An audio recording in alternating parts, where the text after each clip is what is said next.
So you might be watching this video because you just finally signed up for your first flight lesson.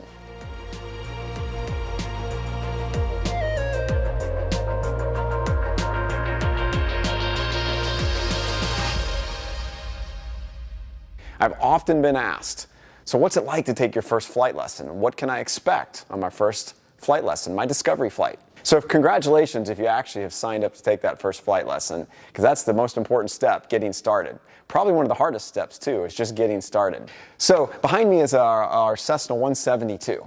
This is a very popular training aircraft, and when you head out to the airport, this is probably what you're going to see. Cessna made thousands and thousands of these airplanes, one of the most popular flight training aircraft ever made. In addition to the Cessna 172, which is a four-person airplane, is the Cessna 150 and 152. A little bit smaller versions, only hold 2 people, very common also in the flight training world. So let's kind of break this down real quick into what to expect. If I were giving you an introductory flight today, I would probably break it down into 4 pieces, kind of 4 parts of the day. The first part's really just going to be the briefing. Number 1, your briefing.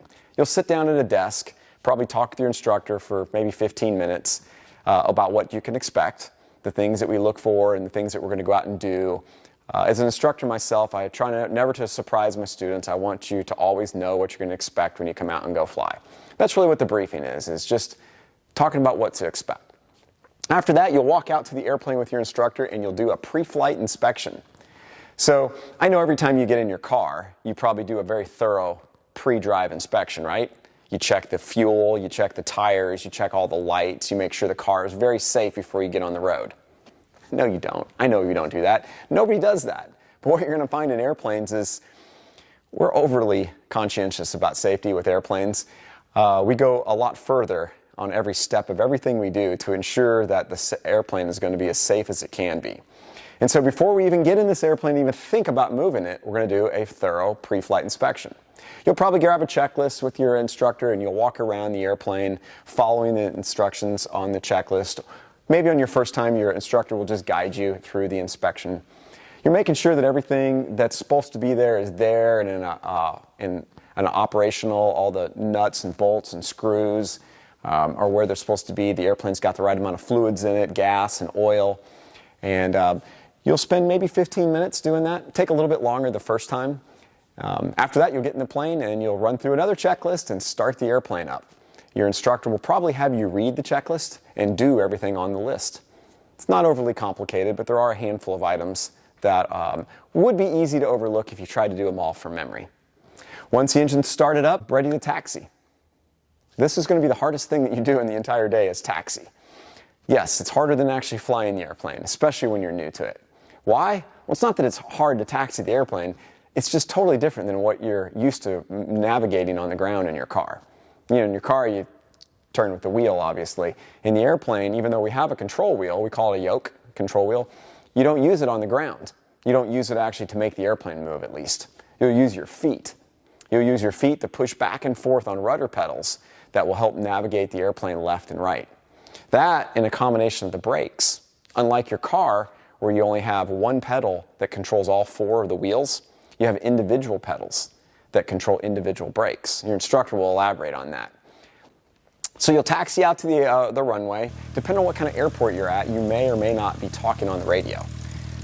Most airports, well, all airports you're going to be talking on the radio, but some of them have control towers, where there's actually personnel up in a tower and they kind of own the airspace around the airport. You'll have to communicate with them permission to taxi on the taxiways and to even take off and come back and land.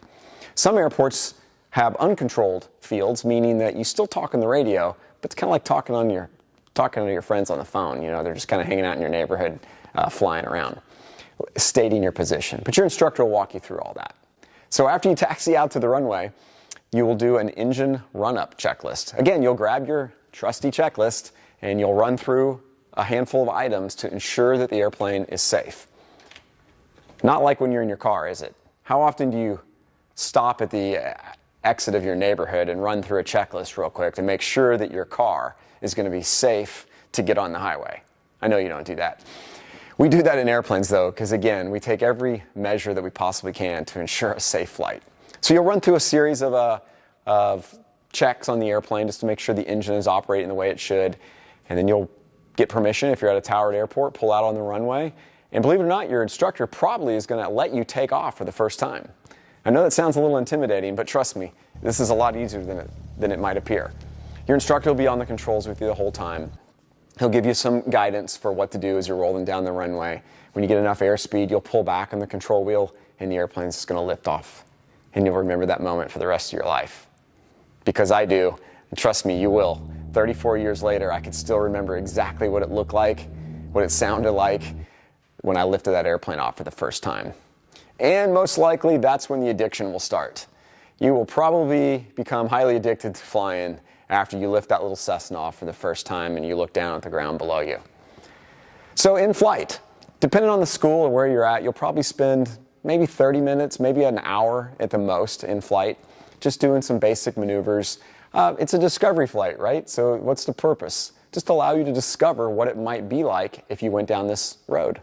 Your instructor will probably teach you some basic things like how to climb, descend the airplane, how to turn it left and right, and allow you the opportunity to do it so you can see yourself actually being a pilot. Your instructor will probably also demonstrate some of the maneuvers that are required to get your private pilot certificate, like S-turns on a road, turns about a point, maybe even maneuvering the airplane at slower airspeeds, gliding the airplane. It's up to the instructor, whatever they deem would be appropriate for you to learn on your first flight. After a little bit of that, maybe a little bit of sightseeing, you'll probably head back to the airport, and most likely the instructor probably will land the first time, maybe with you on the controls, kind of helping out and getting a feel of what it takes to land. I think you'll be impressed with how simple this actually is. It's not as complicated as you might think. Once you're on the ground again, you'll be back to taxiing with your feet, back to the ramp, secure the airplane, go inside for the last phase, which is really just the debriefing. And that's just another meeting about what you just did. Like in the beginning, we had a pre-flight briefing before we leave, and now we're going to have a debriefing after the flight. The debriefing, the purpose is really just to kind of recap what we talked about, answer any questions that you might have, and hopefully for your discovery flight debriefing, your instructor will lay out more what it would take for you to go through their training at their school, and how much time it would take, how much it will cost to get your training. And that's kind of what to expect on a discovery flight. So, man, I hope you take one.